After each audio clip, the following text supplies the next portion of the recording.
তো আসসালামু আলাইকুম। আসলে সময় পাই না ভিডিও করার আগের মতো। এক আপু আসছে আজকে, পরশু আসছিলেন না আমার কাছে। কি সমস্যা ছিল বাচ্চা? ও মানে কিছু খায় না, খাওয়ালে জোর করে খাওয়ালে বমি করে দেয়। অর্থাৎ বাচ্চা কোনো খাবারের প্রতি আগ্রহ নাই না? আগ্রহ নাই। আগে খাইতো, আগে খাইতো, হঠাৎ করে কমে গেছে নাকি? হ্যাঁ।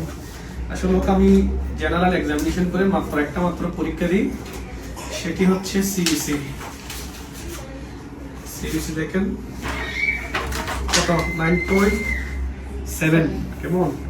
তারপর হচ্ছে প্লাটিলেটস কাউন্ট বেশি, রিঅ্যাক্টিভ থ্রম্বোসাইটোসিস, এমসিভি এমসিএইচ লো।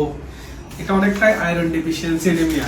তাই আমি আমাদের দেশের মা বাবাদের বলি, বাচ্চা হঠাৎ করে খেতে না চাইলে, মুখে রুচি কমে গেলে যে একটা পরীক্ষা করবেন সেটা হচ্ছে সিবিসি। এবং একজন ডাক্তার যদি সিবিসিটা ক্যালকুলেশন করে মনে করে না আয়রন ডেফিসিয়েন্সি অ্যানিমিয়া বা থ্যালাসেমিয়া বা অন্যান্য রক্তজনিত যদি রোগ হয়, উনি আরো ফার্দার পরীক্ষা দিবেন। আর যদি প্রয়োজন না হয় তাহলে সিবিসি করে কিছু ওষুধ লিখে দিব। এবং এখানে সবচেয়ে গুরুত্বপূর্ণ হচ্ছে ডায়েট, অর্থাৎ প্রপার ডায়েট। আপনি কি কি খাওয়াবেন, যে খাবারগুলো বাচ্চাদের, যে সমস্ত বাচ্চা, তাকে আমি একটা ওষুধ লিখে দেবো রক্তের দ্বারা বাবা, সাথে একটা ডায়েট দেবো। এই ডায়েট সম্পর্কে অনেকে জানতে চান আসলে কি কি। সেগুলোর মধ্যে অন্যতম হচ্ছে ডিমের কুসুম। কেমন? বাচ্চাকে এখন থেকে খাওয়াবেন নিয়মিত। তারপর হচ্ছে মুরগি, হাঁস, গরু বা ছাগলের কলিজা, এগুলো যেভাবে পারেন এগুলো একটু বেশি করে দেবেন। তারপর হচ্ছে শিমের বিচি, ডাল, মসুর ডাল, মুগ ডাল, চনার ডাল, খেসারির ডাল, এই ডালগুলো একটু বেশি বেশি খাওয়াবেন। কেমন? তারপর হচ্ছে পালং শাক, লাল শাক, তারপর হচ্ছে আপনার বিভিন্ন সবুজ শাকসবজি। তারপর বাচ্চাকে চিড়া খাওয়াইতে পারেন, কলার সাথে মিক্স করে চিড়া, টক দই, এগুলো বেশি করে দিবেন। কেমন?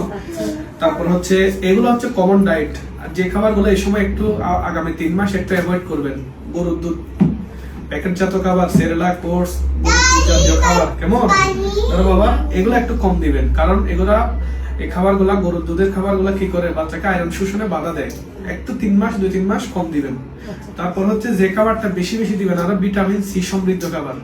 ভিটামিন সি কি করে বাচ্চাদের যে আয়রনের ওষুধগুলো দেবো বা আয়রন সমৃদ্ধ যে খাবারগুলো খাবে ওগুলো অ্যাবজর্ব করতে কি করে সাহায্য করে। সেগুলোর মধ্যে অন্যতম হচ্ছে টমেটো স্যুপ, মালটার রস, লেবুর রস। কেমন? তারপর হচ্ছে এই যে আমরা জাম্বুরা বলি, আমরা জাম্বুরা, তারপর আমলকি, এগুলা বিভিন্ন জিনিস কি করবেন, ভিটামিন সি সমৃদ্ধ খাবারগুলো বাচ্চাকে বেশি বেশি খাওয়াবেন।